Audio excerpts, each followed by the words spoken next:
Evening, everybody. Thanks for watching. If you're watching, we are going to call to order City Council, June 24, 2024. First thing we're going to do is turn off our cell phones.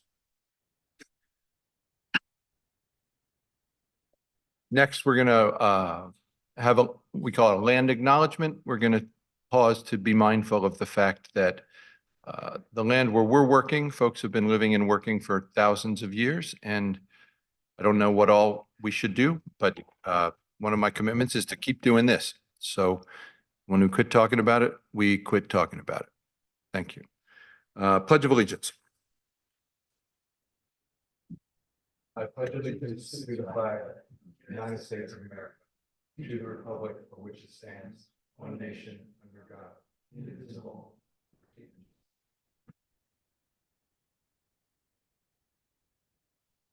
Abigail, agenda additions or corrections?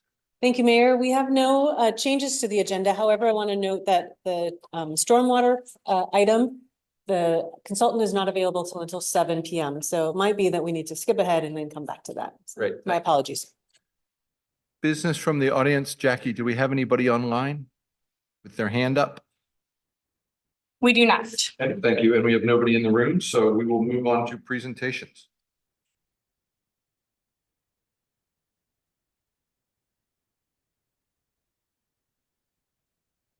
Actually, hold on. Sorry. You're fine. We have that under As a discussion so item. we're gonna, if I could, sorry. Thank you. Yep. Don't go too far. You're just a discussion item. Now, consent agenda, and I understand there's a couple things to say. Thank you, Mayor. I want to have two pieces. First is the May 28th meeting note, meeting minutes, which are on your consent agenda, page 8. Has a blank as to who made the first motion, and that was Councilor Polson. So that's been noted and corrected. And then my second is there's some things missing from the June 10th set of minutes. So I'd like to just pull those from consent and we'll bring them back to you at your next meeting. Great. So with those two modifications, I would entertain a motion to approve the consent agenda as amended. I move we approve the consent agenda as amended. Moved by Saunders, Second. second by Rivera. Discussion? All in favor? Aye. Aye. Opposed? Chair votes aye. Motion passes. Discussion items. Haley, are you ready yet? Touch the rim if the finger will do. Thank you. Okay. Are we on over here, Jackie? Is it connected to the Zoom?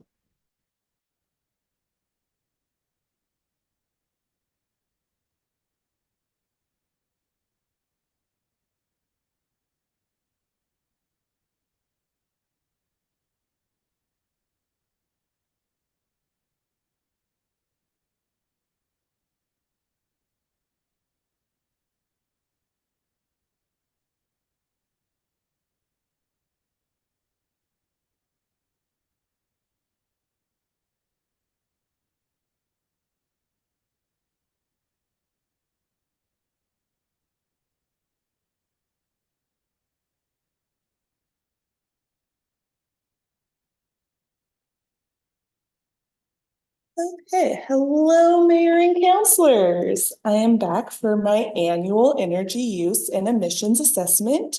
As a reminder, this is for all of our city-owned buildings and fleet, nothing for the city at large.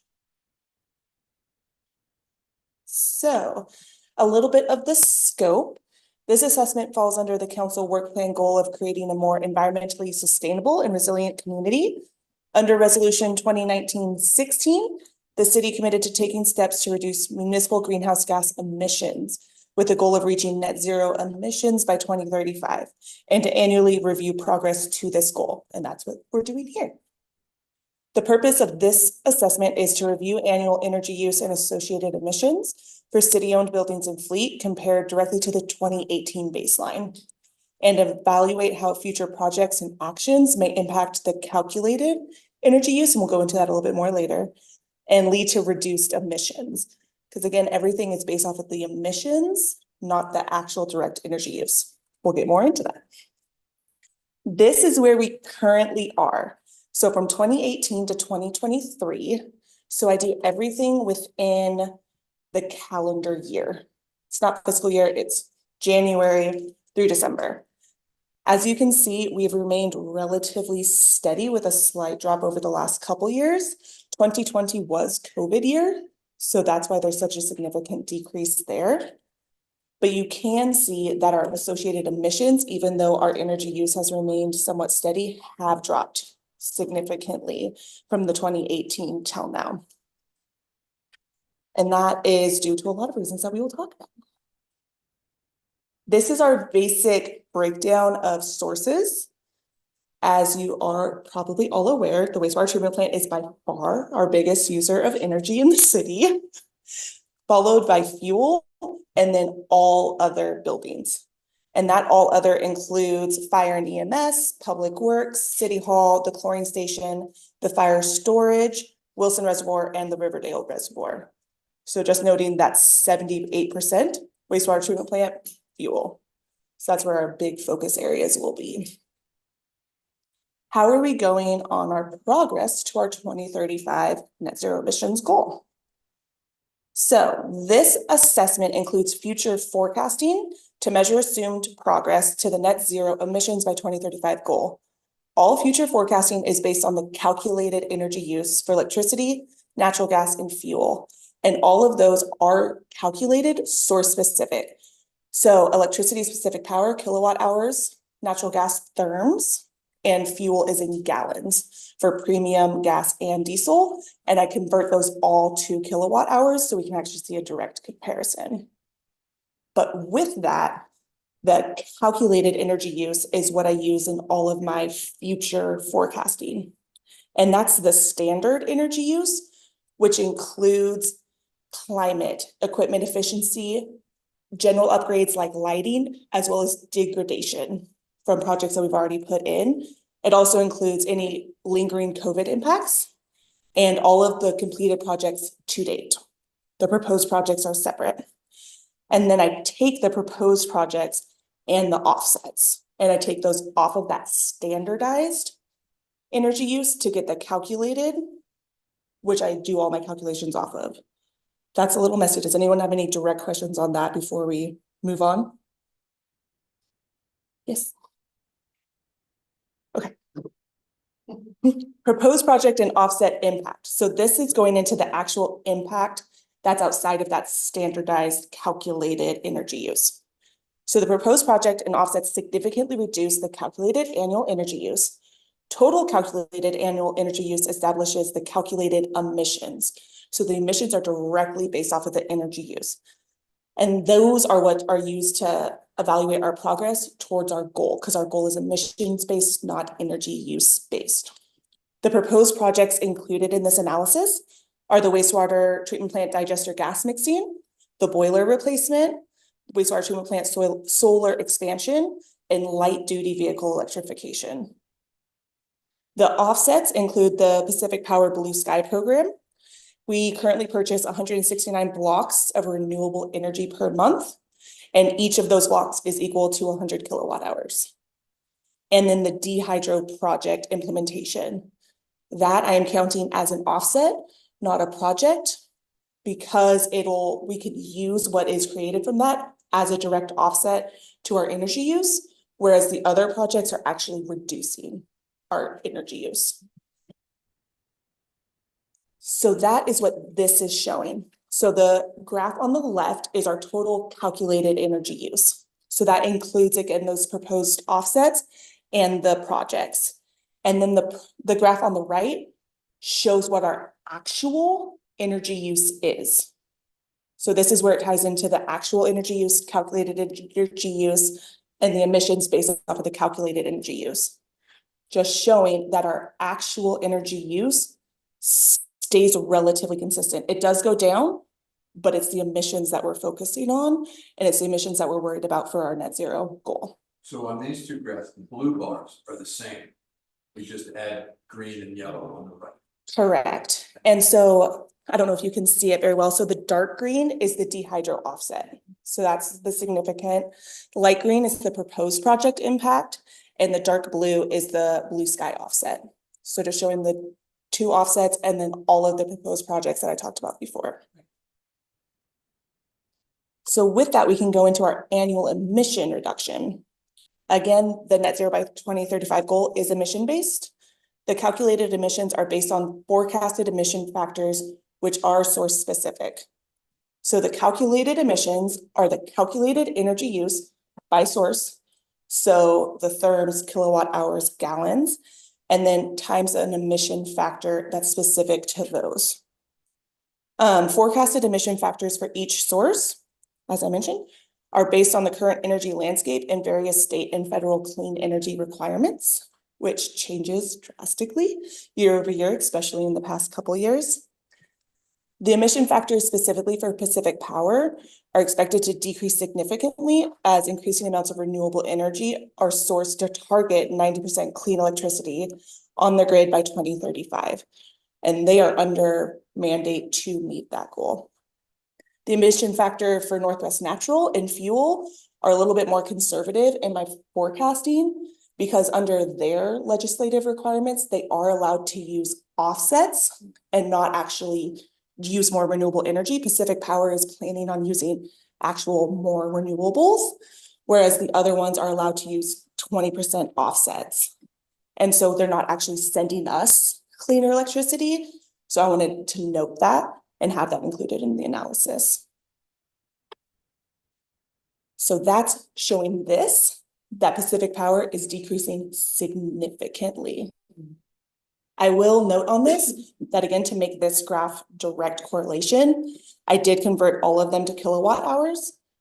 The emission factors are source specific and there are conversion factors used, which can be significant. So even though the emission factors are lower, having to times natural gas by 29.3 increases the actual value of that in kilowatt hours significantly. And this is just a general breakdown. It's that same graph that we just saw, but year over year by the Pacific Power, Northwest Natural, and Fuel in both gasoline and diesel, and the emissions that we're expecting from all of those based off of this analysis. And this is just showing how far Pacific Power does fall, while the others do remain relatively static. So how can we fix that? Going into our gap analysis. So based on this assessment, including all proposed projects and all offsets, the city will have an emission gap of about 446 metric tons of CO2 equivalent. And that is just emissions. That is the unit of emissions. And that's equal to 24% of the 2018 baseline. So everything is back to that baseline, which we are at 1838 metric tons of CO2 equivalent. And those will need to be eliminated to meet the net zero by 2035 goal. So this graph shows you where we're at in the blue, that 76% based off of everything that's included in this analysis. And then we have a gap of 14% for fuel, 4% for Northwest Natural, and 6% for Pacific Power from the emissions that I'm directly correlating to those sources. We can employ multiple strategies to eliminate this 24%, again, to the baseline gap, to reach the net zero goal. The implementation of additional offsets and potential projects that are not included in this assessment can have a significant impact. And the future impacts from the general energy landscape and a legislative standpoint are super unknown right now. The energy landscape is changing, but they could be significant as well. So here I have listed out a few potential projects and potential offsets that could be used that aren't included in this analysis. Medium and heavy duty fleet electrification, fuel switching and building retrofits, wastewater treatment plant cogeneration for projects, purchase of additional Pac Power Blue Sky program blocks, and enrollment in a potential green tariff program. What's that? A green tariff program?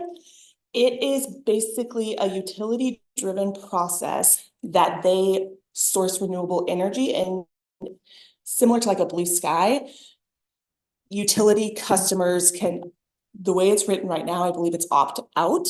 Everyone opts in and you opt out if you don't want to be a part of it, but you pay an increased rate to source that more renewable energy. And it's a way for the utility itself to do some of those upgrades and sourcing from other areas, because we do import a lot of electricity into Oregon from mostly California. And using that and helping them to reduce some of their costs. There are a lot of conversations happening. PGE is much farther ahead than Pacific Power is in those conversations.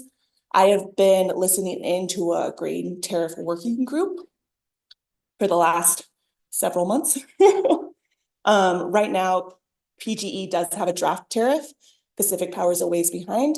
They're kind of waiting for PGE to actually go through all of the rulemaking for that tariff to see how that comes out. But Pacific Power is very involved in those conversations as well. And there is all sorts of low income and exceptions that are being built into that rule. Next steps. Yes, of course. So 3/4 of our gap is not Pacific, not the electric thing. Are there green tariff options coming up for those? So for fuel, a lot of it is electrification and then alternative fuels, whether that's Are different strategies. different strategies. Northwest Natural does have a similar program to Pacific Power that you could buy into offsets for that. Based on previous conversations, we seem to be wanting to go more of the building retrofit route and getting natural gas out of our buildings and moving that over to electric. So I didn't have that included in here. And I am more than happy to include all of these in this analysis. The only reason they are not at this point is they are so unknown.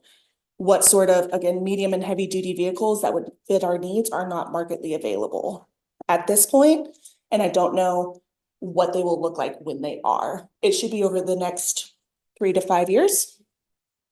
But what they will look like and the impact that they will actually have is completely unknown to me right now. I'm happy to make assumptions and do a few different scenarios, but that is why we're showing that 24% gap versus actually meeting our net zero goal.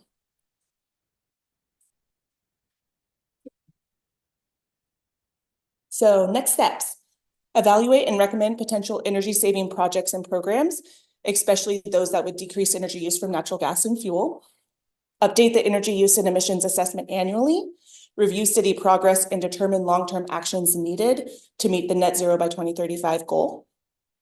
And then working in closer collaboration with the Hood River County Energy Council. They are going to be working on updating their work plan. And I want to be a part of those conversations and review potential ties between city goals, energy council goals, and the goals of the county as a whole. Programs, especially like the green tariff, will likely come from the county level. They'll come from the utility level into the county level, but it'll likely be too small of us as a city to be involved in that program if the county chooses to not be. And these are all conversations that are happening in those working groups as well. And then coordinating with the Energy Council on support for project and program implementation. This work would be similar to the significant role the Energy Council played in the recent ODOT carbon reduction program application for the purchase of 3 light-duty electric vehicles, which you all gave your thumbs up on a few weeks ago. Our application was received. It was considered complete.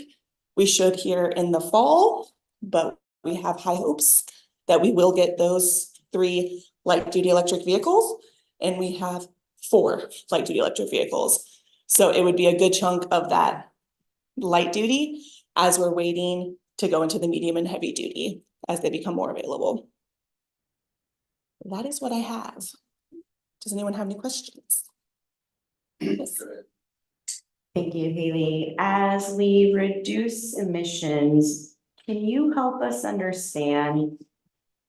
I know that in the report you said it's a little complex to give like a financial impact of how much revenue has been saved, but how, I don't know. So how do you tie in money? Like how much money have we saved overall, especially with like if we were to get those vehicles, and the list that we have here, how much revenue has been saved in the long run?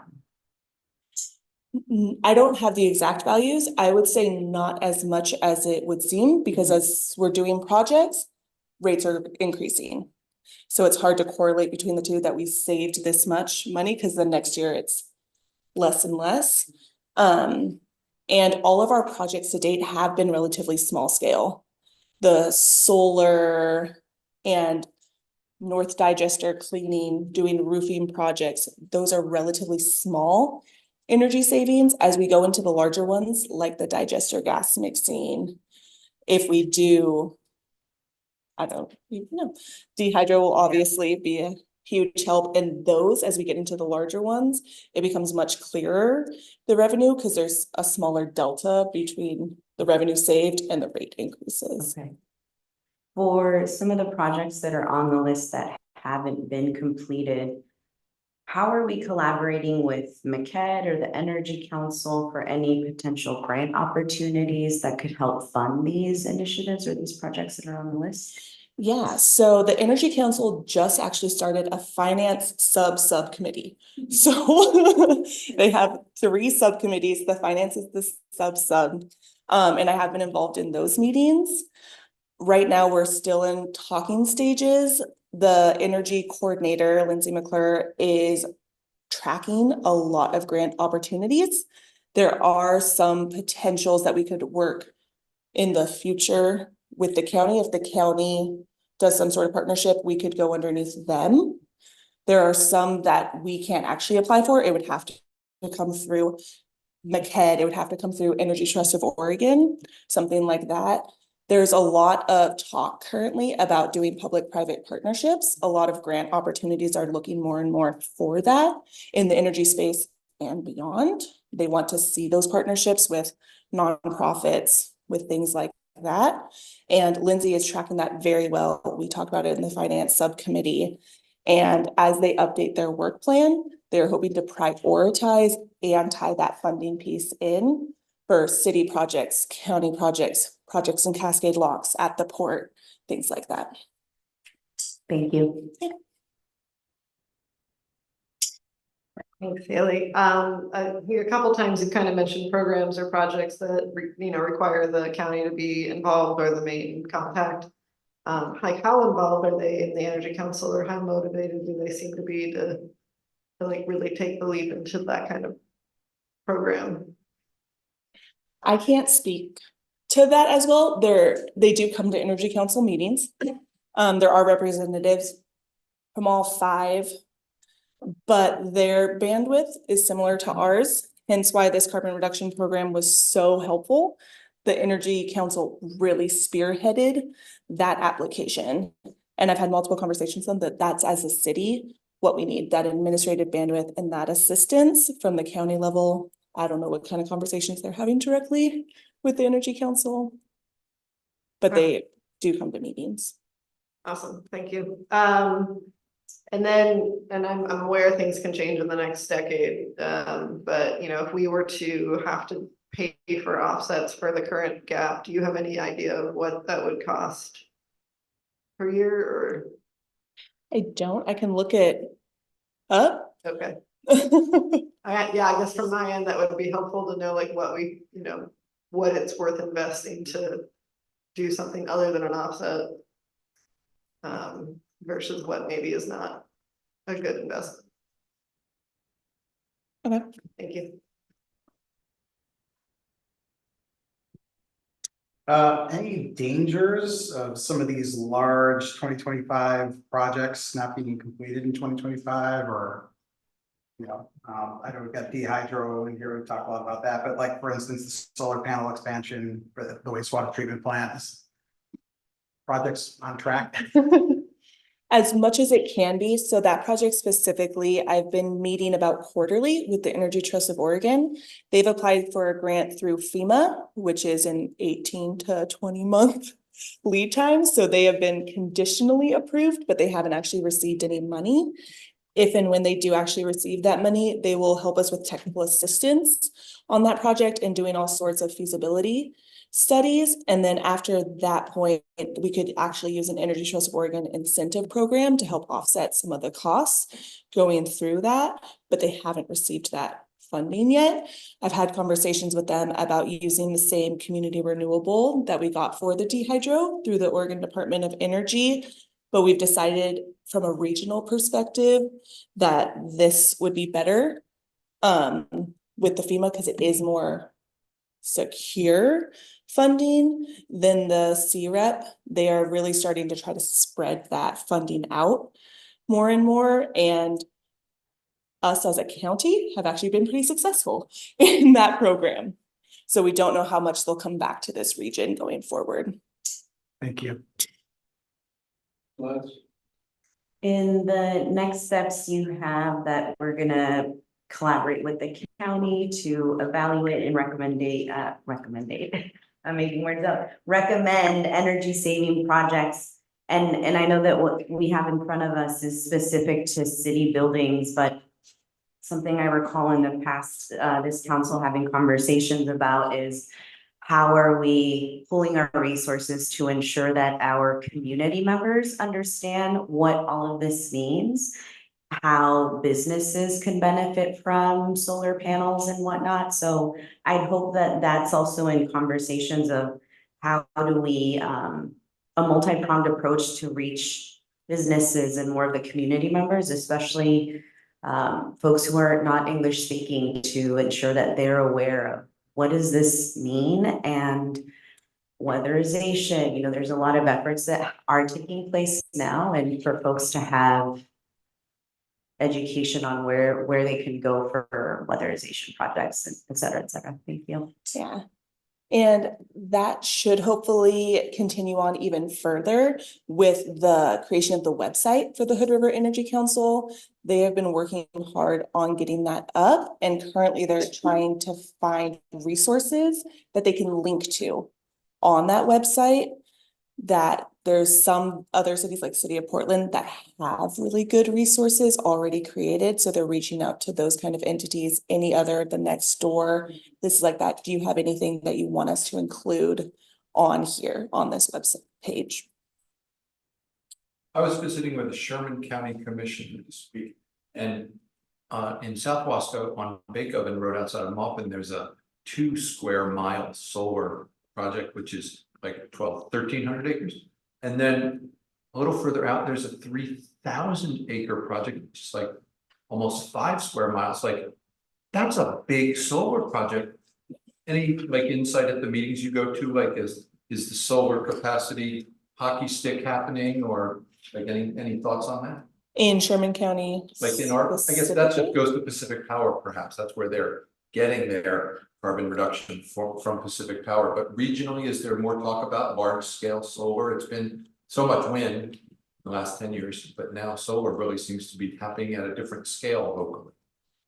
There has been some, and especially actually smaller scale solar, trying to put solar on light poles and then connecting that with a charger that's also on that light pole and doing more of that small scale, just because we are running out of space in these big agricultural areas. So they're actually thinking smaller rather than larger in the research that I've done. The phrase that she used that I thought was funny was the wind turbines, you can farm around them, like you can grow wheat in the, but solar, like, Yeah. you know, that's running out of space. Yep. I haven't thought of that. Thank you. Other questions for Haley? Thanks for the good expertise and gap analysis and whatnot. Great. Thank you. That takes us to parking waiver.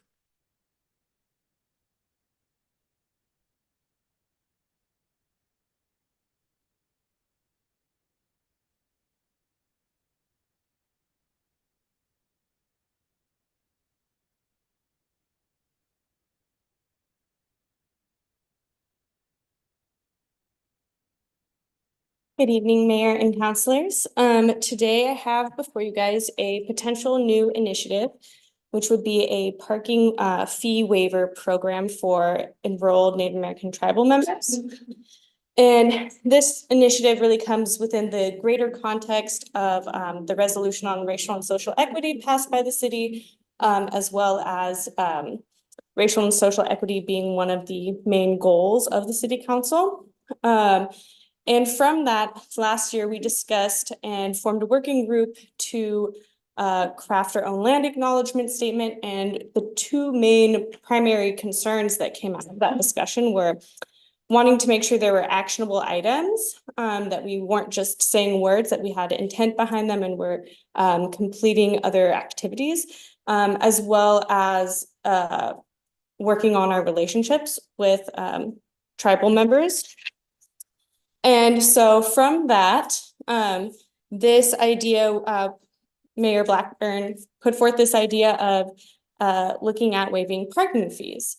And for some additional context, the port has also waived the toll, the bridge toll for tribal members. Started off just the 4 treaty tribes, and then they expanded that to all federally recognized tribes. And as well as if you look around the nation, there are other initiatives from National Park Service waiving entrance fees and parking fees, as well as the state implementing a tribal student grant program. So, this idea has been thought of as well. The fact that, we're recognizing that these are ancestral indigenous lands and to not charge a fee for them to be on their own land. So with that, we're really looking for direction from all of council as to whether this is a program that you're interested in us researching and implementing. And then if so, what are the parameters of that program? So on page 33, you'll see that they're, kind of going back to that those time, manner, place restrictions. What does eligibility for this program look like? What are the limits to this program? So, for example, continuing to enforce things like the 3-hour time limit. Where are we thinking of implementing this program? Is it any metered spot, or would we rather designate certain areas in our parking lots? And time, is this going to be a waiver 7 days a week? And is there anyone else that we need to talk to in the implementation of this? With that being said, we have had a few community conversations already, asking about this program, and as well as had some internal discussions amongst staff that are involved in parking to see what the feasibility of that looks like. So that's where we are today. Looking for direction as to whether we continue doing the research to implement this program and what those parameters are. Thank you, Jackie. But Yeah, I have quite a bit to say on this. One, commend Mayor Blackburn for starting these conversations. Our Native American community here locally and nationwide has faced many years of generational trauma. This is just one step of a small little piece that we can do towards restorative justice. How are we collaborating with those existing tribal groups and communities to ensure that we are doing more than just parking? I have a couple of questions, and so I'd love to maybe even chat with you or summarize all these thoughts in an email. One of the things that I was wondering is how many tribal members are we expecting are going to benefit from this? What is the cost savings to those tribal members? The port does have parking. They waive the tolls, so would love to understand what has worked well, what have been the challenges for parking tolls. As you were mentioning, is the waiver going to apply to the city? What about the county? What documentation is going to be required? How are we going to measure the impact? What are the metrics that we are going to implement around evaluating the success? Are we just going to rely on license plates, IDs? Is this going to be a digital permit, online platform? So talking to the port could be really beneficial. How are we relying on our community partnerships to assist with registration for those venues that we use? And how are we going to establish a periodic review to assess the program, the effectiveness, and any sort of necessary adjustments that we have to make? And then what sort of feedback mechanism are we going to have with those community partner groups in the community themselves? around, how is this going? What are other efforts that we can do, and how are we communicating across the city? Those are all my thoughts right now. Oh, go ahead, Brent. Sure. As a concept and idea, I'm not in favor of pursuing this or spending staff time to research this any further than we already have. I have my own reasons why. As a general policy and an idea, I am not in favor of creating policy that creates groups of others or treats people in special groups or special particular ways based on what I see as sex, gender, orientation, race, color of skin, et cetera, et cetera, et cetera. Groups of people based on historical conditions or not, based on things that have happened in the past or not, whatever that may be. Going forward in the future, I'm not in favor of using those reasons in the way we treat each other going forward.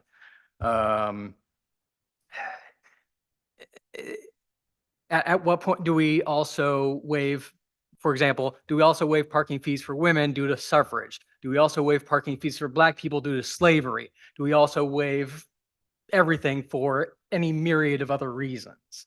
So at what point, where is the theoretical line? And does that make sense for policy in any way, shape, or form? In that respect, I don't think that makes sense as a policy.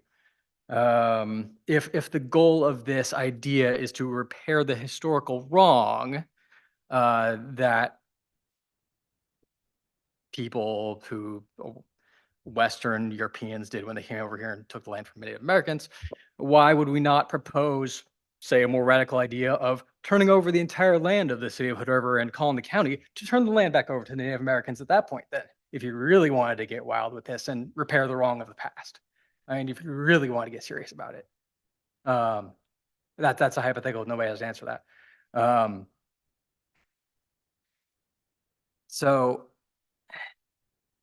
I don't see this token as repairing or being a real sort of policy to repair a thing into the future. I view it as a thing for the past, but not a thing to really take care of everyone into the future.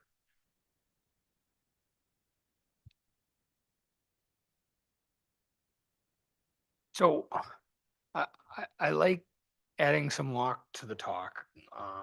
So you've been having this discussion and how can we add something concrete to it? I don't object to that. I applaud you for trying to find something to do it. I do question whether this is something that has value to that community. Maybe there's some communications or some quantity, some counts that we have that would say that this is a good real thing. I don't know if you guys have asked that community, what kind of things would be, be walked to the talk. I'm a little bit worried about how do we implement it that's simple for staff and not sticking a letter on the people we're trying to compliment. So I guess I'm not ready to charge into this specific thing until I understand those things. But the thought is a good one. So. I guess similar to Councilor Rivera's point, we're working with travel leaders, travel community members, et cetera, and they see it as something positive. That would hold a lot of weight, I think, with all of us. And if it's seen as progress and a step, I think it should be taken into consideration in that manner as well versus, just this isn't the last thing we're going to do. It's a collection of things that we're doing. And I see it as a step versus the only thing we're gonna do. So put in the greater context, I'm definitely in favor of it. As long as the people that we're working with are in favor of it as well. I think Doug's touching on this, but for me, Jackie and Paul, the broader point of relationship building and finding valuable ways to get involved in this space. Have we started some conversations and relationship building with folks that we've heard that this is something that would be helpful or valued? Or is that a place where we start not just on this program, but do we start building those relationships and having bigger conversations about how we ensure, Native American folks that are in the area feel comfortable and welcome in the city, and what we as a council and a city can do to make it easier or relieve burdens. Yeah, so we've done a little bit of initial conversations. I wouldn't say we have done a robust outreach or conversations, but we have done some. And the feedback that we got initially was that, yes, this was in a way sort of like a symbolic recognition tied again to the land acknowledgement and therefore that being favored, but also one that does have small, albeit real financial consequences, I guess, or benefits really. So yes, I think we are all aware that this is not the end all be all. This is not the only project that we're interested in, but this being one small step, recognizing as well the limits that, we as a city government and this specific city government as well have. The kernel of the idea for me was my brother came back from France and explained that folks who have somehow a connection to the Holocaust as a survivor or lost a family, something, get a disabled parking pass in France. Like, that's what they do. And I thought, well, that's interesting. That's not like the obvious only thing to do, but they did that. And I said, well, that's a tool that we in fact have. We, control parking, not in the county, but in the city. And I chose to expand my Latino Advisory Council to be an equity advisory council, and 2 local tribal members are on it. Dawn Lemieux from the next door and Karina Miller from Warm Springs. And so I did have a chance to run it by the 2 of them, and we had a good conversation with Dawn. And the port already is doing it with the bridge. So that seemed like a sort of implementable, that was a blow for implementableness. And maybe my favorite sort of poetic thing about this is Chuck Sams, who's now the director of the United States National Parks, was like government affairs, business development out in Umatilla for a while. And he told a great story about, he enjoys when he's going to like travel to Salem, he will call the city of Eugene and say, so I just want to let you know, I'll be passing through, because as you know, in 1855, we signed a thing that said Indians must alert the local authorities when they're passing through, which is like an awesome jab in the eye at the historical ridiculousness. And so I thought, well, this is like the opposite. Instead of having to alert us when you come to our city, you can at least, park for free.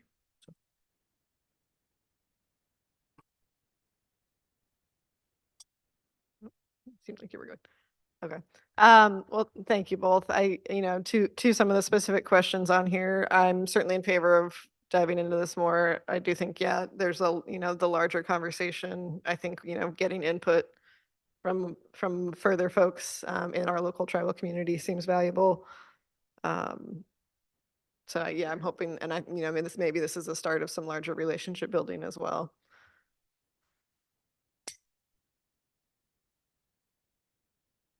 For what it's worth, what I was imagining would be if a tribal member comes, they would come to the front desk, show their ID, and we would hand them, like we do to a juror, a 3-hour, like today from noon to 3, and then they put that on their windshield, and when Jennifer goes around, she notes like, oh, this wouldn't be a season pass.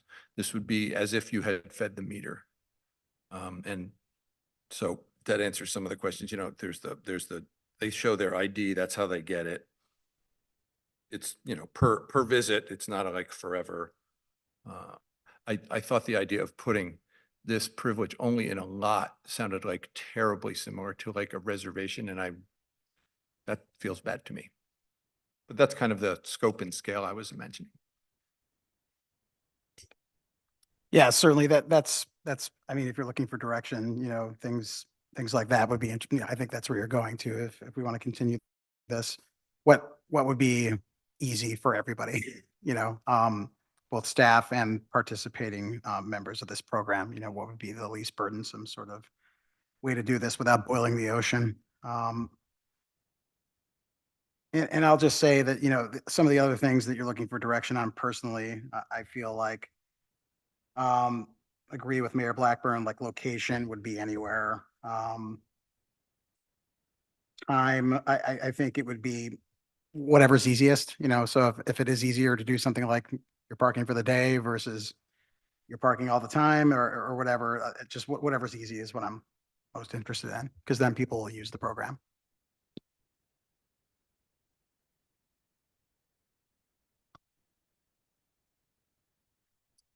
I'll jump in a bit, on some of this other stuff. I'd like this to be easy for staff. I don't know that I love the idea of this is only a program that works when City Hall is open. Since obviously we do charge for parking other days of the week and other times of day. I definitely would want them to have to follow parking time limits, loading zones, and, other general parking movement and safety rules. I think that's, general downtown parking management. But yeah, I certainly agree that they should, any street parking would be, I don't want to set a specific location either. Did parking staff have a favorite version of implementing such a thing? So a few of the ideas that we discussed were potentially having two options, one being more focused on residents of the area so that they wouldn't have to come and get a pass every single time that they needed to park here. And then also having an option for folks who are visiting to maybe come and get like a 3-day pass or something like that. And then that way, again, they're not dependent on City Hall being open at that time. One thing we definitely heard a lot was having the passes be, especially if we were to do a longer term one, like let's say a year pass for residents of the area, having that be tied to the license plate. Just so, it's not something, this is your car, this is registered to you and you get this pass associated with the license plate. And then some other things that were just discussed with community conversations as well, was around cultural sensitivity. There's many different IDs. So being aware that, there's not just one type of ID and this is exactly how it's gonna look. And the opportunity maybe of not having it be a full year when we're first starting it, because then we have opportunities when people come back to get some input and talk to people about how it's going with them. But again, to touch on what you were discussing, Councilor Rivera, of making sure that we're having a feedback loop and continuing to improve the program. Jackie, if I could just add to that, we've had just short internal conversations about how this might work from an administrative point of view. And so depending on the direction that you give us on the policy questions, we'll be prepared to make it operational. So we've not exactly figured out whether that's a pass on the dashboard or a license plate or those pieces, but I'm confident that if council wants to move forward, that staff can figure that piece of it out.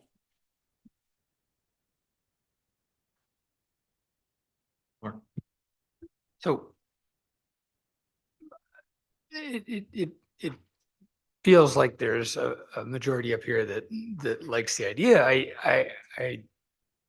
I guess I would suggest we do it for like a year and we look at the numbers and we talk to our partners and we see if this was actually an appreciated thing or if it's considered something less positive. Does that make sense? And like others have said, if we do it, it should be at metered parking spots and not at loading docks and emergency spots and such things. And then after that, I would say as simple for the front desk, for the people in City Hall as possible. And the benefit of that is I think that if everyone has to come in here at some point and get it, we have their information, and then we can data mine from that.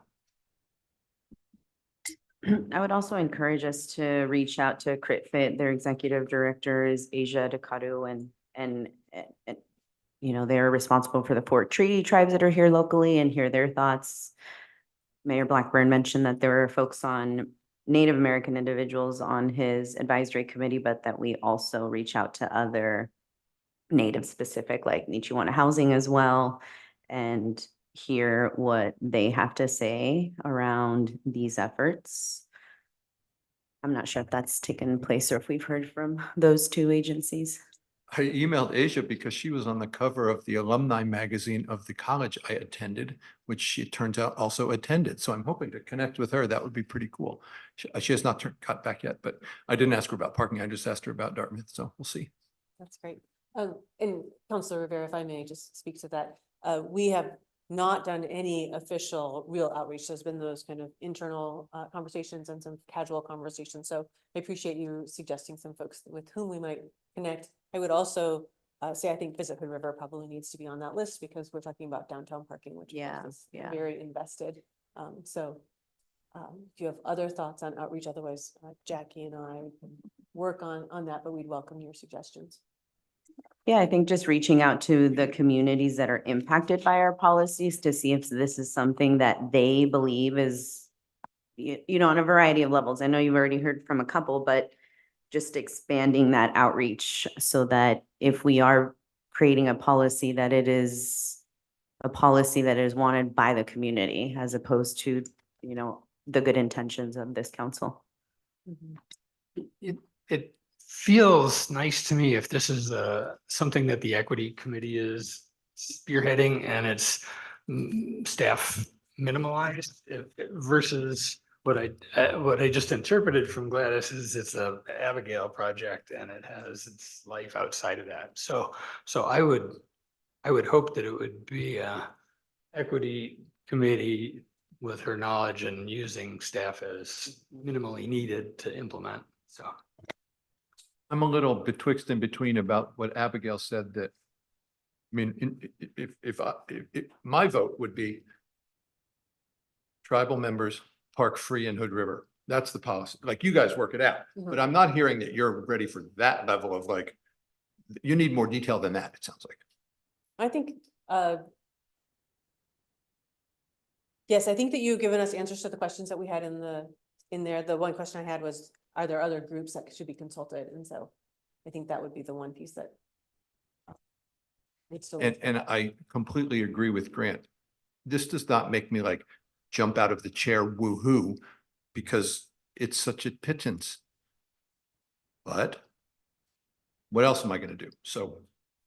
But it's just not this council, right? Like I'm certain you've all heard that California is returning 2,800 lands of ancestral land to the Shasta Indian Nation. There are other efforts that are happening nationwide.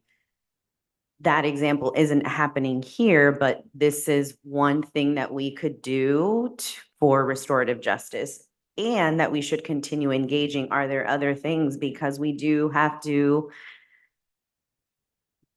restore the trust for some of our variety of communities that live here within the gorge. There were Japanese internment camps here. There have been many Latinos, farm workers that have been affected by all of this, right? So this is one group, and I'm certain that the equity group can maybe continue making other recommendations that would be important for other groups within Hood River. Is it a motion thing or a direction thing? There is a suggested motion in the packet. Yeah. I move that we direct staff to research and propose a parking fee waiver program for enrolled tribal members for future council consideration and adoption. Second. Second by Rivera. Further discussion? I think I do have one more question for you guys, just on these right here. The one sort of item we didn't touch on was eligibility, and whether you're interested more in having it be localized to the treaty tribes in the area or Oregon tribes, or if you would like to expand that to all federally recognized. I don't think we should get into the business of profiling people. So if you are able to prove that you have your ID and you are already a federally recognized tribal member, that's how we should do it instead of creating something new. There is I would say it's an issue local, I'm sorry. Right. Oh, I was just going to concur. If you're going to go forward with this, I'd recommend doing all tribes and not just the 4 local ones. There's very much of a live issue that I've come across locally, which is there are a bunch of natives here who are not in a tribe, like on purpose. And that's like a whole political thing that I suddenly realized, oh golly, now I've waded into this. So what I'm hearing us propose would exclude Celilo, Wyam, and just saying, is that what we wish? I don't think that's what we wish, but from the end of certainly a pilot project, ease of staff, I don't think we have a great answer of how do you start distinguishing folks that don't already have an ID. That's a fairly easy, yep, you have it, check. Would the trial period thing be just as they bring it back to us, that would be when we see that again, or 1 year versus a permanent thing at the beginning? It's not, it wasn't part of the motion.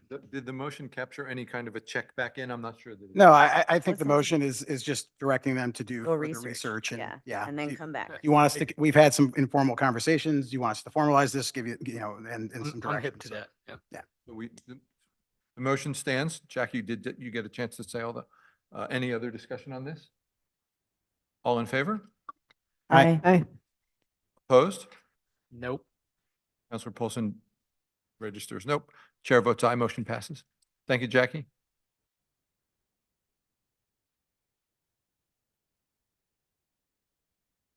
Randy? We think we get them at 7. We're pretty close. Is he on? Great. Take a break.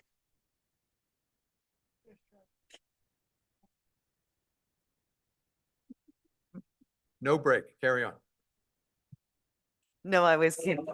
I was kidding. All right, good evening, Honorable Mayor and council members. I'm here to present on the update for the waterfront storm relocation project. And on the Zoom call, there is Matt Huxley, who is the senior project manager for Tetra Tech, the design firm. And just waiting for him to confirm that he does indeed hear. And hopefully pass it off to him and let him start with the presentation. Thank you, Randy. Good evening, everyone. Can you hear me okay? Yes, I hear you, Matt. Thank you. Fantastic. Great. I'm just going to go ahead and share my screen. Let me see if I can pull this up. Please let me know if you can see this. I will. Starting. Yep. All right. Well, thank you, Randy. Thank you, everyone. Quick status update. So we've just completed the bidding documents, the plans and the specifications for phase 3.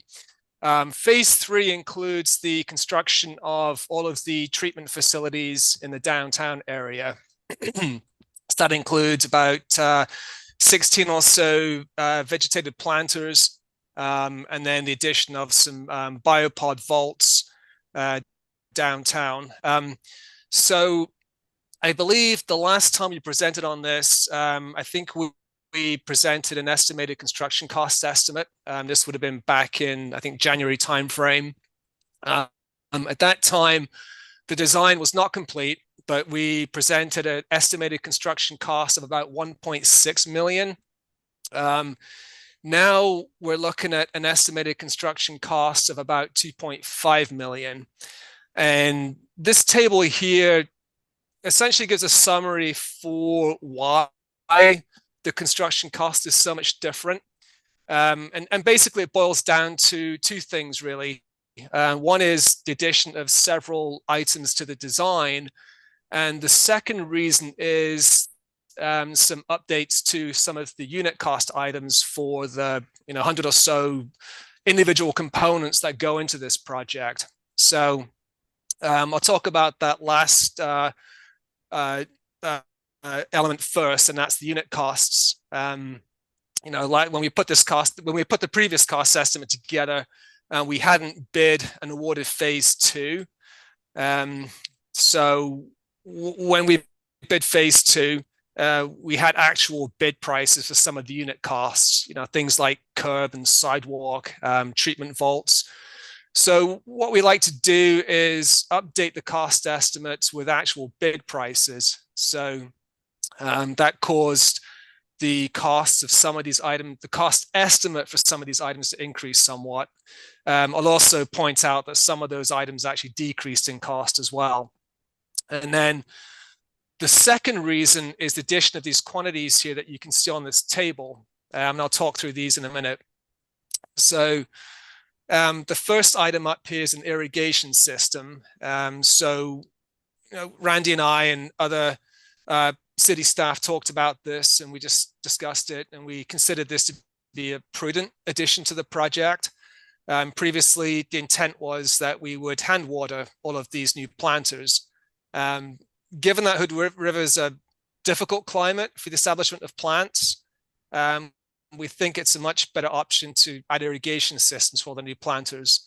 That way, you can be assured that those new plantings will be irrigated and establish and survive. And the benefit there is that you'll see long-term maintenance costs reduced. So the additional cost for that item is about $113,000, $114,000. The second item on this list here is cartridge vaults. So we've gone ahead and added half a dozen or so cartridge vaults in the public works yard. The intent here is that we treat all of the stormwater runoff within the public works yard. And this was done as mitigation treatment for some areas downtown that are not really feasible to treat. And specifically, these include some of the building roofs for some of the buildings on the north side of Industrial Street. So that's the Union Building, the Port of Hood River Building. It works out about 2 acres of roof that it's not really feasible to treat because there's no room to place treatment facilities down there. So DEQ allows us to treat another area outside of the area that contributes to the wetland downtown, and then include that as credit. So we looked at a couple of areas and we determined that the public works yard is the best location.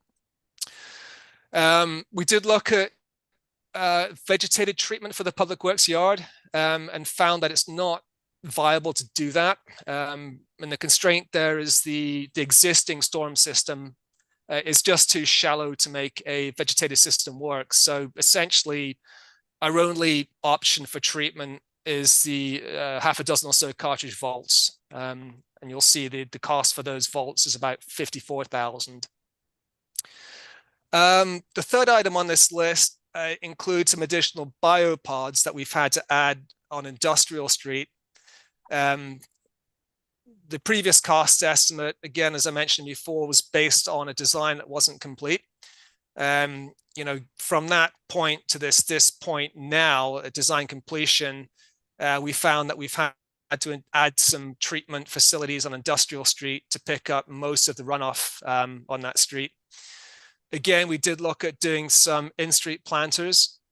That's not technically viable because of the width of the street and just the density of existing utilities. So we're essentially limited to choosing biopods.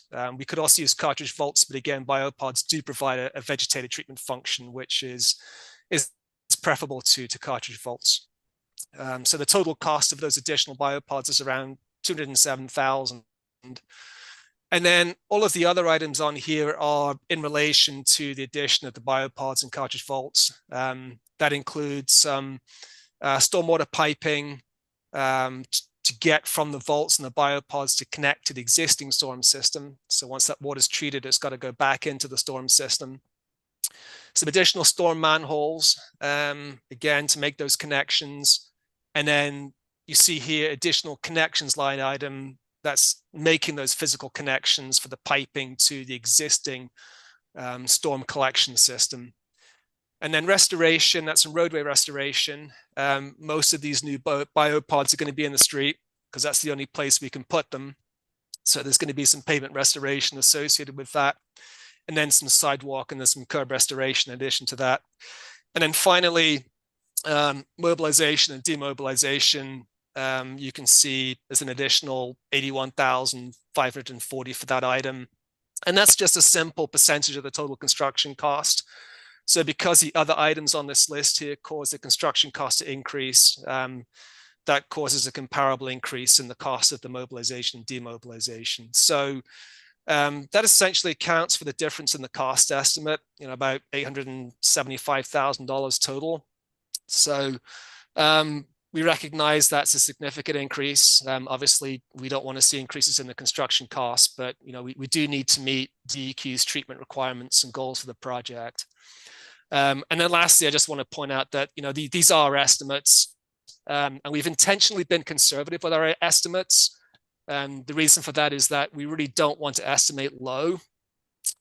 Based on the actual bids and construction costs for the previous two phases, most of our estimates have been 20–30% higher than what the actual bids are.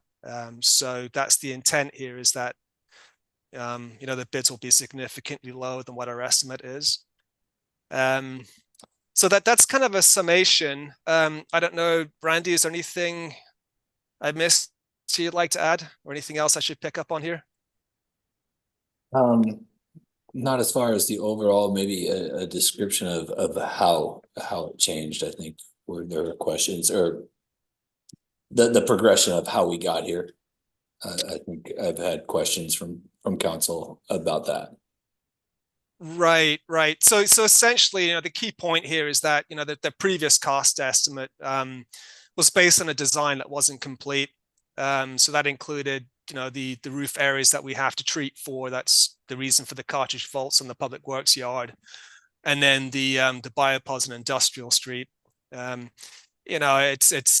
It's kind of the progression of a design project. I mean, you try to estimate high early on, accounting for some of the items that were not included and that you're going to hone in on towards design completion. In this case, we honestly had some surprises during the design. So unfortunately, the cost estimate went the other direction rather than reducing in the cost. So I don't know, Randy, if that covers your question or not. I think we'll find out quickly. Okay. Thank you, Matt. Megan? Thank you, Matt. Sure. I guess my first and most basic question is, I assume like the first part of this design was, calculating drainage areas and, maximum flow rates. And so how did we not know how many biopods were going to be on Industrial Street, 2 years into this design? Why is that a surprise, or what has changed, or how did that not get caught earlier on? Because the design wasn't complete.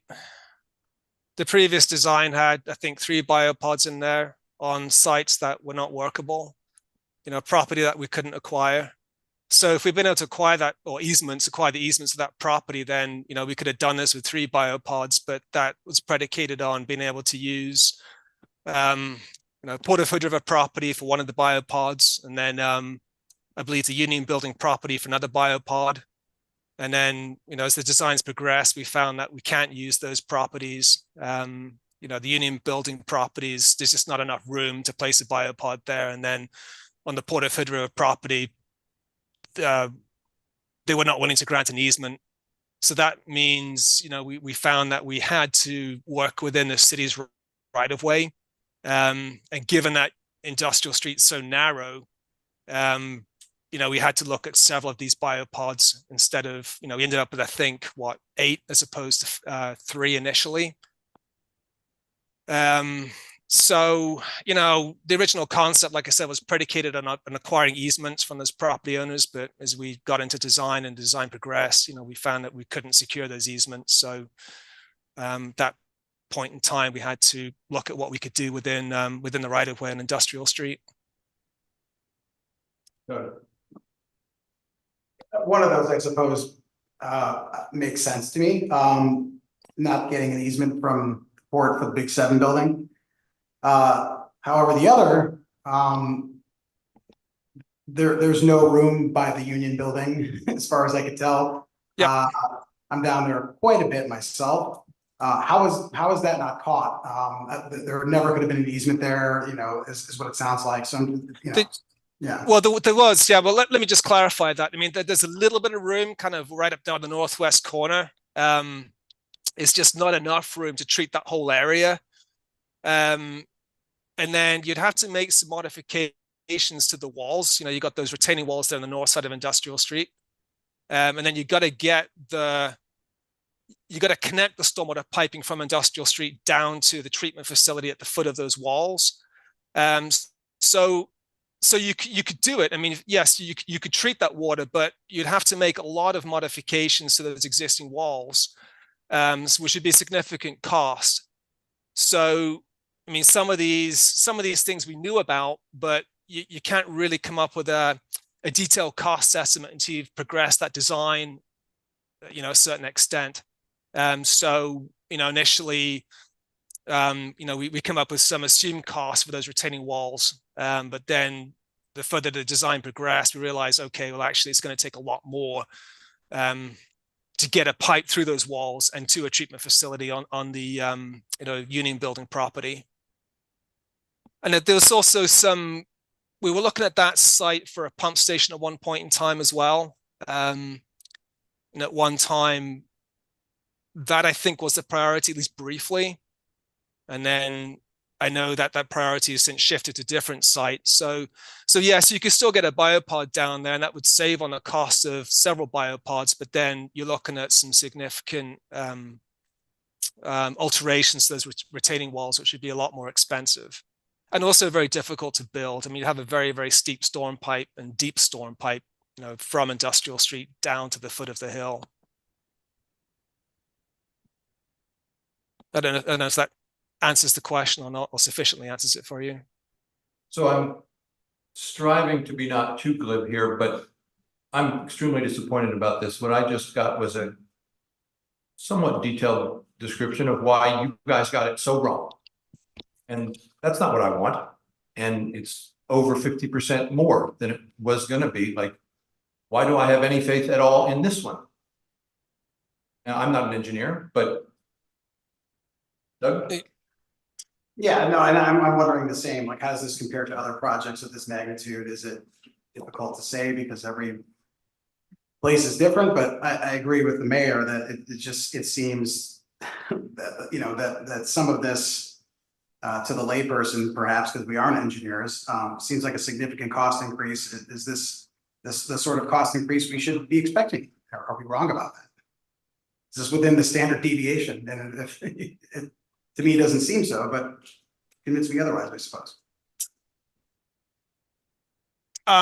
Yeah, I mean, getting back to my previous point, I mean, it's you know, we've adjusted some of the unit cost estimates based on, you know, bids from the recent phase 2 project, and we've chosen to go with a higher end cost estimate because, you know, we don't want to underestimate this. I mean, I think that would be a worse situation. I mean, this is an unusual project in the terms of its complexity. I mean, this is, you know, you're trying to integrate infrastructure into a very highly built up area, and that limits your options somewhat. You know, we were aware of this earlier in the design, but you know, these areas, I think, they weren't given enough consideration during the initial design phases. So as you get to design completion, you have a much better idea of what you can and you can't do. So, you know, we're at the point now where, you know, the design is basically, this is what's going to work, and this is what we estimate it's going to cost. And, you know, I want to get back to that point that this is a high estimate, right? You know, you have a range of costs for specific items. You can go low and you end up with a low cost estimate and then hope you get a low bid. Or you can go high with the more realistic outcome, that you'll have a lower bid than what you estimate, and that's our intent here.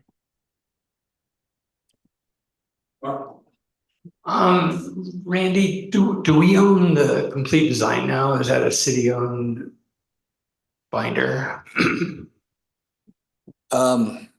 We own the design. The design is complete. It still has a few things to tinker on at the very end here. We hope to put this out to bid and have it bid by August 1st. Have we done that? It will bid, I got that date. The goal to get it advertised will be the 27th. So we're shooting for like, this week. And So to Matt, I mean, this really burns my toast. In January, we spent a ton of time with you.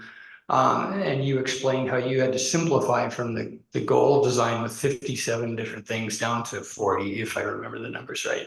But a fairly significant simplification that you convinced us was so that we could maintain the cost budget that we had, and we had options with easements, and at least I understand that we were told that the easements that were preferable were the ones that we got, and now this, and it just feels bad. I was thinking here that it's sort of like William Macy in Fargo selling the undercoat that was already put on the car. So I don't know what options we have, but I don't like this one. Yeah.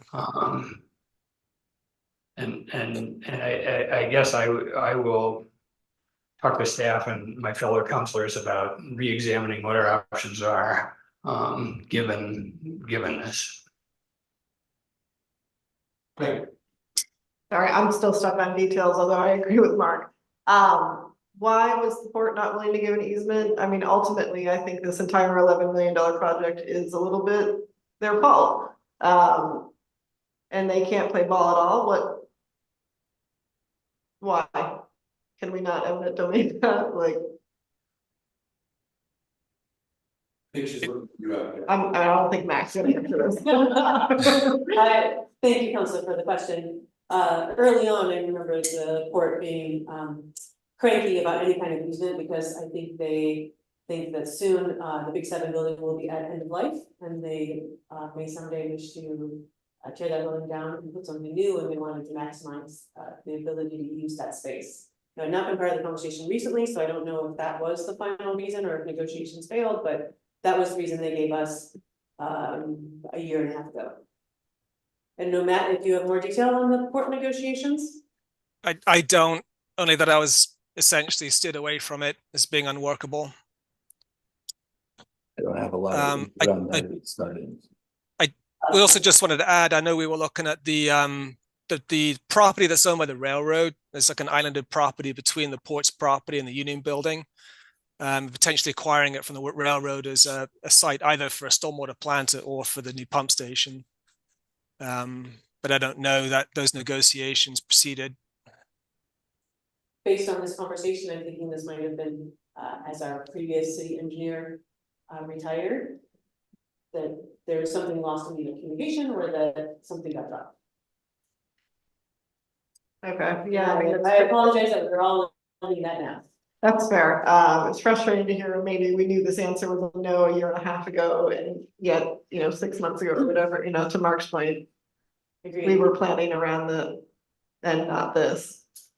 And yes, my larger frustration of that they're not willing to give anything to this project is incredibly anger-inducing. Yeah, I would echo that. I would hope that they would like to have stormwater for their new building. It doesn't make much sense to me. I think we should revisit that conversation. And if there isn't a way to revisit that conversation, I'd like to know how much money is attributed to that decision in terms of this project.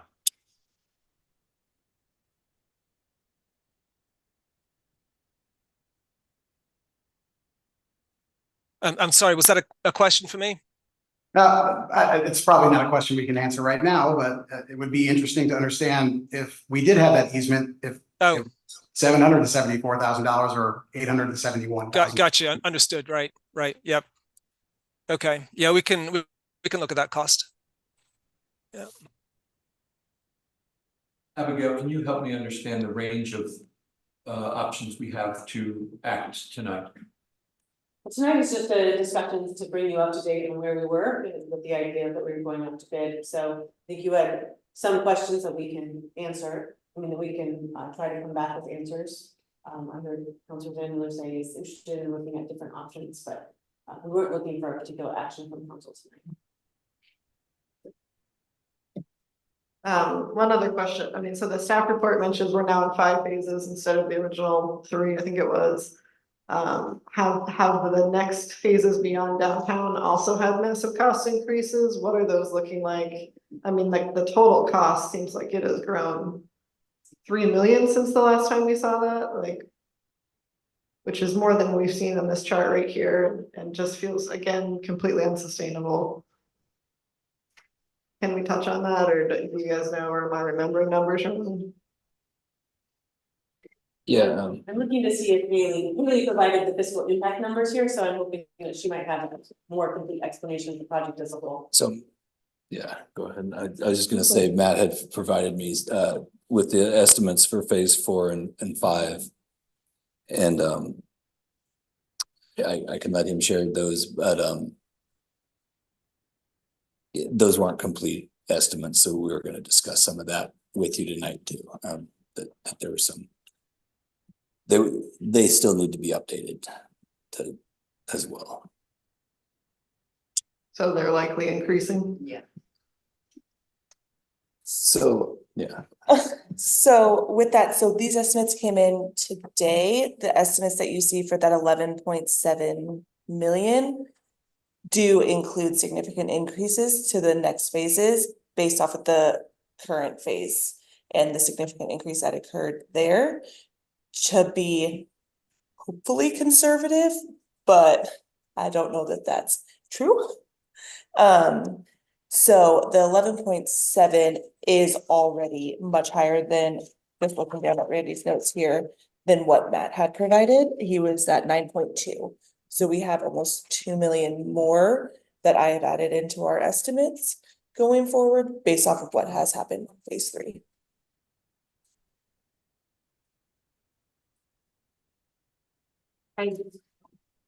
This is getting a remark thing of obviously we need to do these projects and manage our stormwater.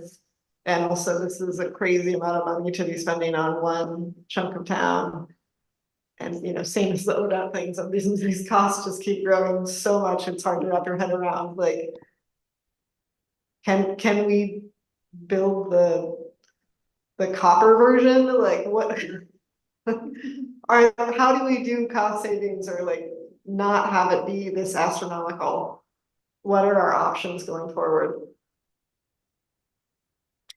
I'll let Matt start to answer that, and then I can follow up. Matt, for part of that answer, will you explain about the stormwater requirements that are coming in from the state? Because I know at this point we're grandfathered into some, and so there's some state requirements that we have to meet. So if Matt can speak to those. Well, yeah, I can. I mean, if you want to qualify for state funding, you have to treat any water that's being discharged the waters of the state. All of this water that's from the downtown area is discharging into a wetland, which is between the railroad and the freeway, and that's considered waters of the state. So in order to qualify for DEQ funding, they're requiring that all of that water be treated. So that's essentially the reason and the rationale for doing all of this treatment downtown. I mean, there's other reasons, there's the city's own goals, of course, but as far as this project's concerned, the trigger is the fact that the water is being discharged to waters of the state, the wetland between the railroad and the freeway, and then that water is draining out to the Columbia River. So if we want to get state funding for this project, then we have to treat all this water. And that's the reason for all of the, the planters and these treatment vaults downtown. I just want to add that, we've really looked hard at this and trying to find ways of doing this cost effectively. From the very outset, we looked at doing a single treatment facility that was actually right between the railroad and the freeway. That would have been a lot more cost effective to do, but be very, very difficult to maintain, which is the reason why we looked at doing distributed treatment downtown. And I just want to keep getting back to this fact that, these are estimates. And these are high-end cost estimates, and we fully expect the actual cost to be lower than this. If phase 1 and phase 2 is anything to go by. So I know, Haley, I'm getting off subject here, but that's the reason why we're doing all this treatment downtown, is because we need DEQ funding to pay for this project, and they're the ones that are requiring treatment. And if we could do this cheaper, we would, believe me. We're not looking for the most expensive option here. We've designed this and redesigned this many times, and the solution we have now is really the most cost-effective way that we found to treat this water from downtown, other than doing a single facility between the railroad and the freeway, which, like I said, would be very, very difficult to maintain in the long term, just because of access restrictions to that location. So if this was just to do DEQ funding, this cost increase alone is more than you're getting from the state. Is this worth it? I thought this was just, we had to meet DEQ requirements because you're putting things into the natural waterway. It is, but if this was purely just to get state funding. At this point in time, that is correct. This point in time, this is just to get state funding. Now, however, once the city's population reaches 10,000, then you're going to have to do a municipal stormwater permit, and that will set treatment goals and standards for the entire city. So, from my understanding from beginning of the project, the intent here was that you put these treatment systems in downtown, all of a sudden 26 acres of the downtown area already qualify for the future MS4 permit. But again, that's a future consideration. Looking at this today and today's requirement, we're only doing this to get DEQ funding for construction.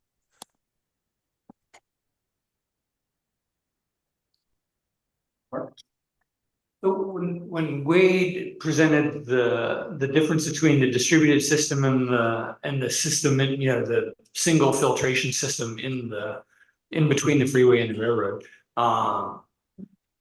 the distributed system was going to be like half the cost, and that was one of we liked the LAD part of it, which is mostly gone now, and we liked the reduction in cost. I don't know if the maintenance issue is real, Matt, I agree with you, but it's not unsurmountable to have a pickup truck drive down into that little area. Is how close are we to having that an option B, which is a single filtration system in between those two things? Is it work that when Wade was doing it, is it work that was mostly done and we just need to buy biopods for it, or is it? Is that still a viable option, given that we spent all this design money on this one? Well, I think it's always been technically feasible. It's going to be difficult to construct just because of its location, and then difficult to maintain in the long term. But it is technically viable. You can still put a single facility down there and get water to it, treat that water, and then flow it into the wetland. It does require manufactured proprietary treatment media. We based our design concept on a Filterra system, which is another company's version of the biopod. So you'd be locked into buying that media, but you would be with the biopods anyway. So that is, like I said, that is a technically viable option. There'd be some additional permitting we'd have to do. We'd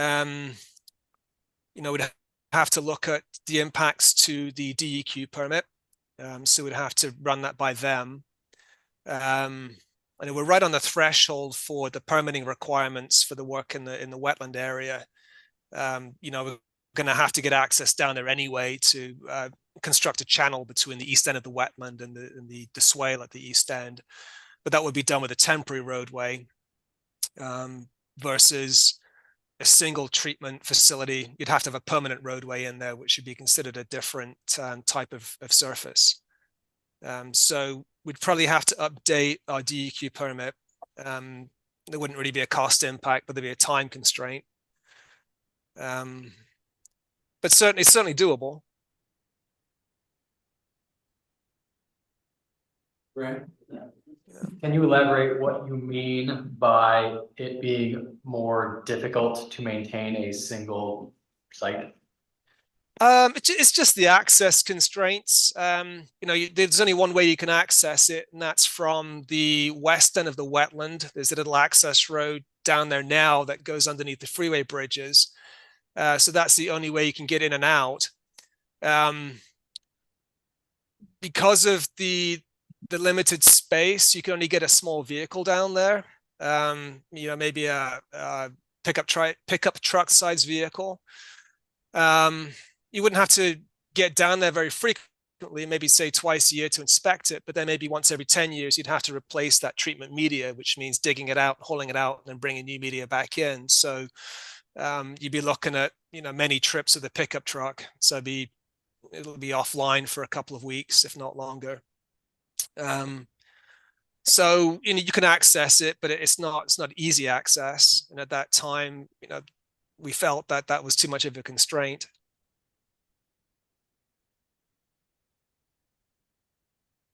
We also looked at trying to do a temporary rail crossing, but that was pretty much a non-starter with the railroad. And then can you refresh my memory really quickly on how much the single site would cost? I hate to throw a number out. If you had that number, if you don't, you don't. I would probably say between 750,000 and $1 million. And the difficulty is just the challenge of constructing a facility at that location. You'd probably have to do, I don't know, you'd have to do some kind of a temporary lane closure on the freeway too. So that also requires ODOT's buy-in. So I'm hearing violent agreement here that we are displeased with this. I don't know what our options are. Yes, I mean, to that vein, this stinks. We're already this far down it. I don't really trust that this other one is gonna suddenly actually only be $1 million. Like, you know, from staff end, what are your thoughts or recommendations? So the decision to move on to the distributed system happened before I got hired, so I can't speak to that but if I'm put on a spot, I think there is no way to guarantee a cost of $1 million for it. Just the complexity of going into the wetland area is the permitting, and that would be my gut feeling. We definitely would have to discuss it more with Matt and his team to try to get some more details on that. As far as where we're at now, I spoke to Matt today about, we had, you know, the LID portion that you said is largely gone. That would have been, you know, higher than this even. So we have been doing our best to choose options to save money, to cut this down. That's all I can really say. I can't recommend, I can't get, you know, I can't pull up. Thanks, Randy. I think what I'm hearing from council is a strong, can we please look at the alternative or get some educated guesses on what the alternative is? You know, this is unfortunate that this is, you know, so far down the road, but I recognize that, you know, some cost fallacy, right? We don't want to keep throwing money at something if that's not appropriate. So I'm hearing from you a desire to take a pause, at least find out what the original mechanical treatment would look like? Not asking Matt to do a full design at this time, right? Just like back of the envelope numbers, is that what I'm hearing? And come back to you probably as soon as we can, probably end of July. That does mean that we would be late going out into bid. We were looking to bid late July, early August.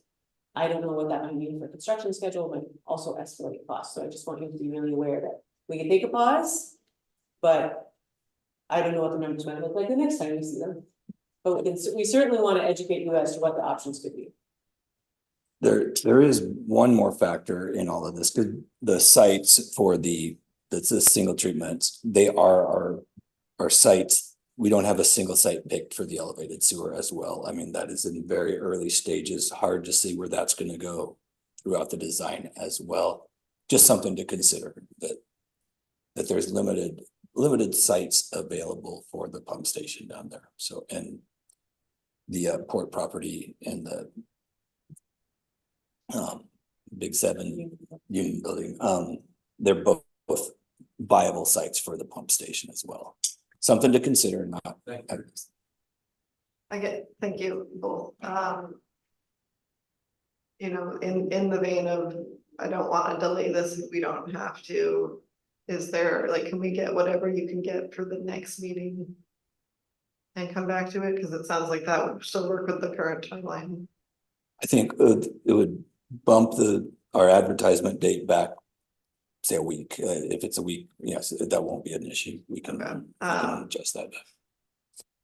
Because yeah, I'm, you know, I'd love to have more data and educate, but you know, it does seem like we're never gonna have enough to actually confidently do it, you know, 90% design to 90% design comparison, so. So I would suggest that Tetra Tech should continue the way they've been doing, and if we want second option, we do a small contract outside of this contract. It serves a couple of purposes. One, it has an independent quick look at something. And two, it doesn't derail the final steps that Tetra Tech is making on the current contract that we think is almost done.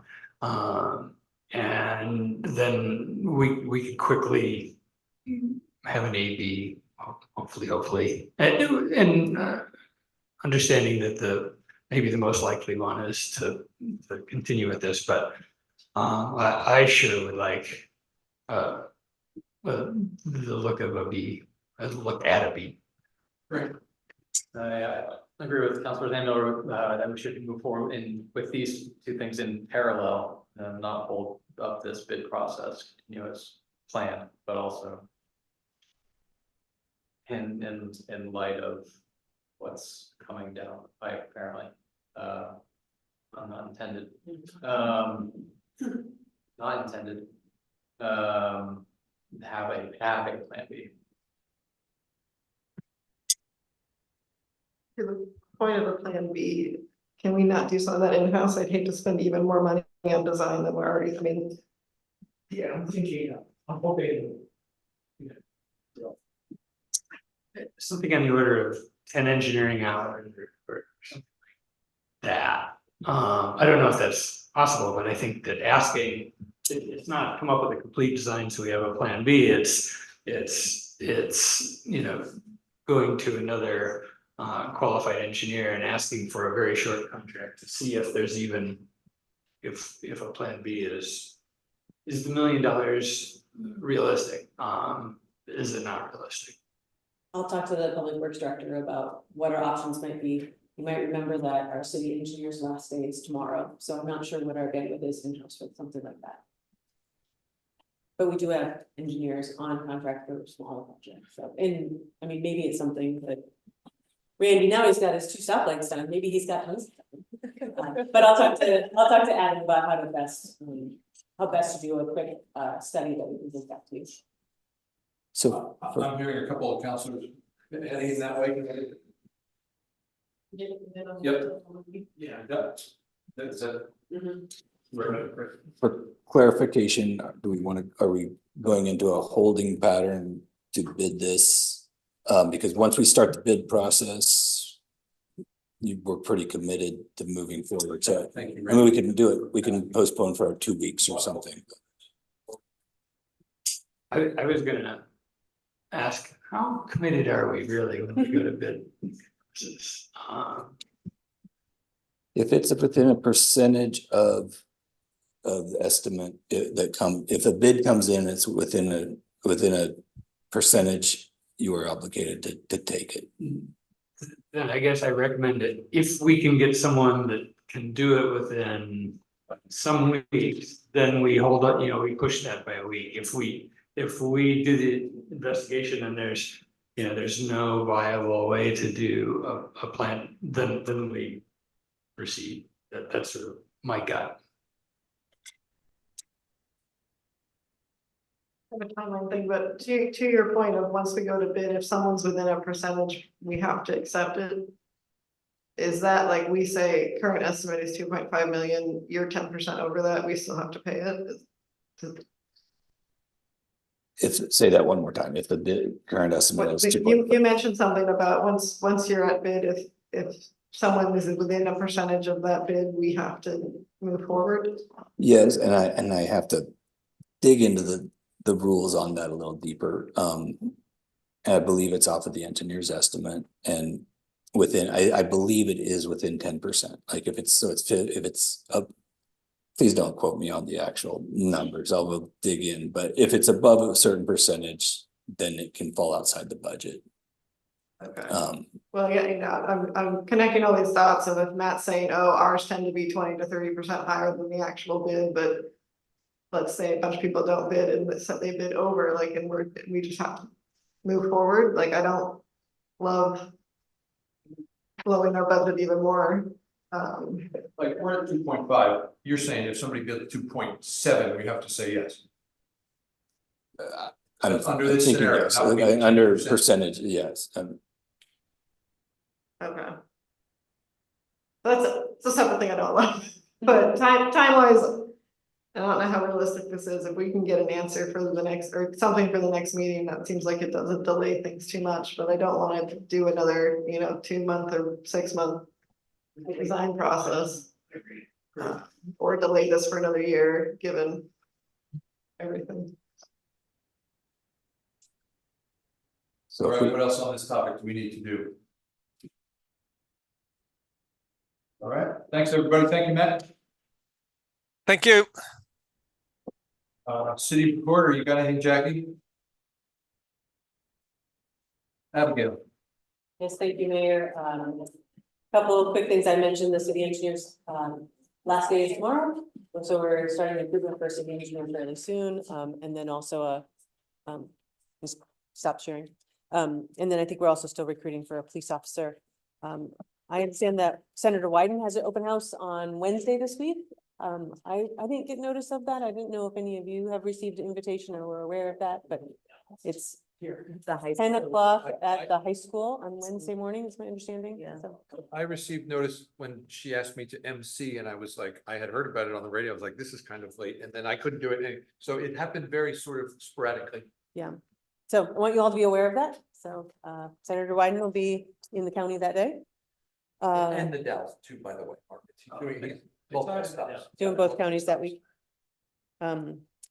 We have a council vacancy. I want everyone to remind folks that applications are due on July 1st, and then our plan is to do interviews on July 22nd. So, yes, sir.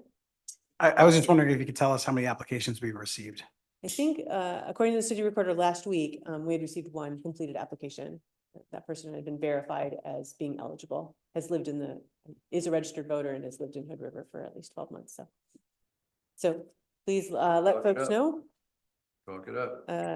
I attended the League of Oregon City Small Cities meeting last week. It was in Cascade Locks. And LOC mostly gave legislative updates of the last session, all of which you are aware of. But now they're working on going forward to the next legislative session. So in August, we'll review their list. If you've been on council during legislation before, you'll remember we get a long list of options or priorities from LOC, and then they ask us to vote for those. So that was in, I think, the Friday Focus last week, if you get their emails, and then I'll bring that to you in August. And then finally, I will be out of town on July 3rd through the 18th, so I will miss the next meeting.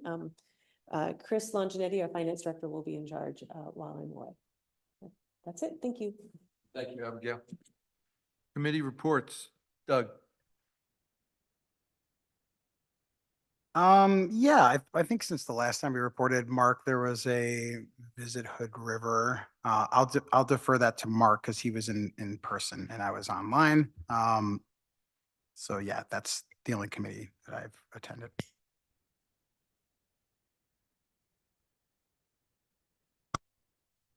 Sister City Board meeting 2 weeks ago, sometime between our last meeting and this.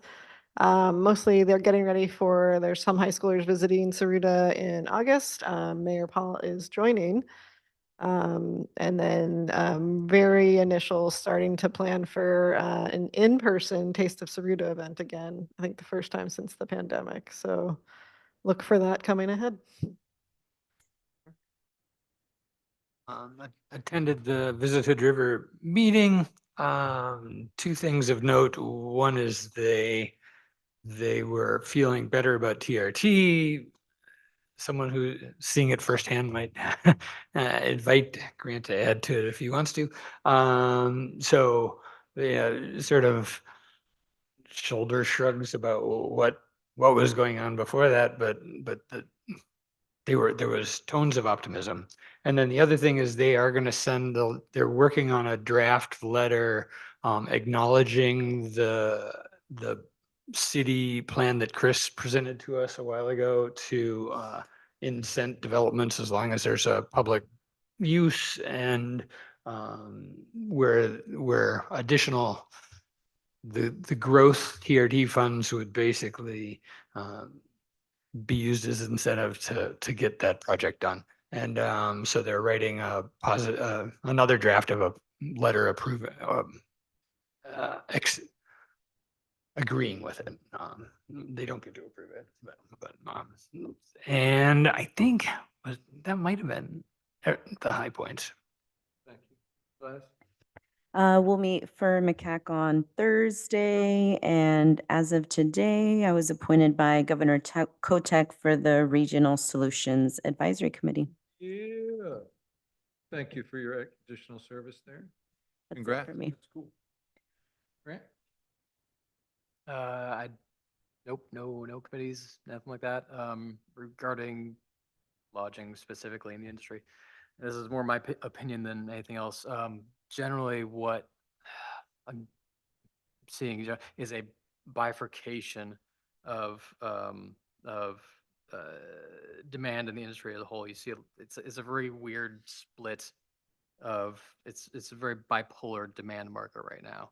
Is the best way to explain it. It's going to be very difficult to forecast and hot and cold in the future. It's going to be much less reliable to forecast. No way to really tell exactly which direction it's going to go. Sometimes it might be great, sometimes it won't. But Bifurcated by price point or? all kinds of things. Customer demographics, buying patterns, purchase behaviors, underlying customer fundamentals, changes in supply, changes in traveling patterns, potentially what's the word? Changes in disposable spending, discretionary spending patterns. Look for a random hollowing out of, this is my opinion, look for a random hollowing out or a more bipolar market in the future. So. And do we offer product at both ends of that spectrum? Yes. Mhm. Interesting. Cool. Council comments, still over to you. I have a couple of things I want. I'll be at the thing for Senator Wyden on Wednesday. Yeah, from I have a core sample from the bridge I'm going to give him. Yay. I asked Abigail about this regarding Uber and Lyft. Is Dan going to talk with us about that? Or are we doing that in the future? I think, and Dan is on, I had asked him to write you a memo. Yeah. About just, our current code and how, in his legal opinion, we are unable to enforce that to send a cease and desist letter to Uber or Lyft. So, Dan's working on that, just to explain the options, to explain the deficiencies of our current code and, what options we might have going forward. Since Matt was here last time, I asked for additional clarification. Thank you, Graham, for following up. On that, since they're treated as two different legal entities for reasons. When we get together in December, this is a personal thing, I would like us to have just a discussion about reshaping or readdressing our TSP in ways that we can make additional use of land and transportation networks in ways to more adequately serve our community and make use of land in terms of effectuating buildable, developing housing, affordable housing, as well as use of the limited supply of land that we have. There are a number of potential ideas to get that done. But I hope that we can incorporate that into our strategic session in December, not really a formally structured thing, more loose. Personally, hopefully, separate, had a few people roll coal through town. A couple of them were right behind me. That's cool. Rolling coal is when somebody in a diesel truck is just, just straight. They're in neutral or really low gear and they're just jamming it, and a huge giant black cloud of smoke is coming flying out their tailpipe. When you were on your bike or driving? Walking, I haven't been on my bike because Piper, and driving, so both. So yeah, hopefully there's less of that. Yeah, and that's it. Yeah. Nothing for me. Yeah, a couple things. With respect to the energy use and net zero stuff that Haley did, I did send Haley and Abigail a couple notes, and I'll follow up with those. It feels to me like that's another good discussion for goal setting, is to talk about, what are the next steps. We've used 8 of the years, and what are actual goals that we can do policy wise that would help them implement a solution that would do stuff. That's all positive. I think this is what we were supposed to be doing, is evaluating and then deciding what to do from there. I agree with the Uber Lyft thing, that we'll wait for Dan's thing, but between Abigail and Paul, if that could make it on an agenda item, one of these meetings, that would be awesome. And then lastly, the track and field trials are proceeding in Eugene. Looks like we'll miss the hurdles final here in a second, but there's nothing like streaming that doesn't let you catch up to it. And then Kim and I are going on this weekend to see some good stuff there too. So Nothing for me. I'll echo the sentiment about Lyft and Uber, just trying to advance that. I think most of us know that. Other thing that I had, just, I realize we've received one application. I'm a bit discouraged about that. I know that when Grant and I were elected, there were only 4 people that ran in that particular cycle. I did have some discussions with Abigail about in the spirit of sort of like the civics sort of academy, like, what it means to be a city councilor. The people that I've spoken to, of which many I've spoken to, and, just sort of educating about what the role is, there's wild misconceptions about how much time you spend and what it is and what it's not. And I don't think I have a specific thought beyond, an action item, like, maybe a bit of education, like Abigail was saying. I think that'd be awesome. But what can we do to demystify it a bit for people, not just for this appointment, but for in the spirit of, similar to raising, the salary to give people more of a chance to have a, equitable and diverse city council. You know, I feel like, you know, there's a leap of faith that's there and whatnot, but what can we do as city councilors, as the city to get more than one applicant for a, you know, a seat in an election year? That's concerning to me. Yeah, thank you. I don't have any comments this week. Executive session, we're doing it? Do I have a script? I That's don't. right. I think, oh, I was gonna say, I think it'll probably take about 20 minutes. At this time, we will have an executive session. Oh, is the script coming? I got the ORS right here. You have the script. No, but okay. City Council will now meet in executive session pursuant to ORS 192.662 H. Harry, to consult with your attorney regarding your legal rights and duties in regard to current litigation or litigation that is more likely than not to be filed. Representatives of the news media and designated staff. While I am doing the script, the council may take a break. Are allowed to attend the executive session. All other members of the audience are asked to leave the room, and we will end the public broadcast. Representatives of the news media are specifically directed not to report on any of the deliberations during the executive session, except to state the general subject of the session as previously announced. No decision may be made nor final action taken in executive session. The executive session is anticipated to last 20 minutes. At the end of the executive session, the city council meeting will be adjourned and no action will be taken. We will now discontinue the live feed and recording. And I'm gonna get